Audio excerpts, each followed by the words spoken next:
Final comments as we wrap up this discussion, Mary Robinson. Here at the climate talks at the UN has said it hopes to mobilize $100 billion to combat climate change and to help compensate victims of global warming.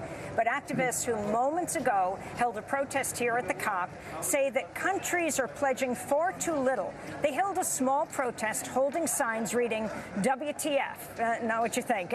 Or maybe it is, but it's where's the finance? This is Anissa Khan of the group Earth in Brackets. If we're looking at the amount that's been pledged, what we have is only between $18 billion to $34 billion. The worst part is $100 billion is not even close to what we need for climate finance. The amount that we need is in the trillions. We spent $13 trillion to bail the banks out during the financial crisis, but we can't even come close to this.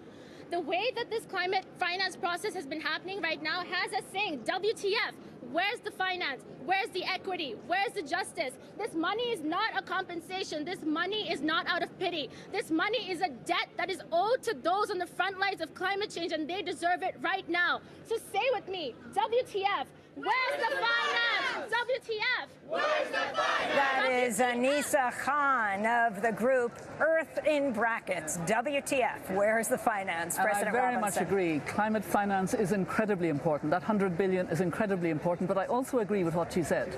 It must trigger trillions. That's extremely important. That's the public, the money coming from governments and from public sources.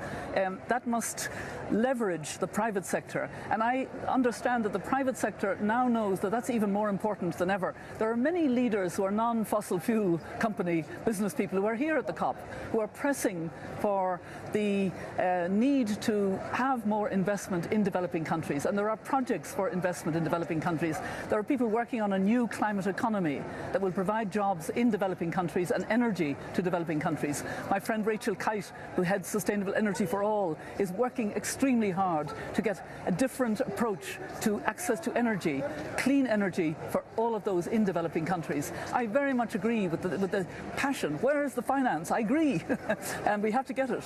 And we have to make sure that it is there. And it is there for the people who need it most, because they have suffered the most from the fossil fuel that helped to build other people's economies. President Mary Robinson, thanks so much for joining us as we sit in front of the plenary here at the UN COP. That's the COP22 Conference of the Parties, the UN Climate Summit.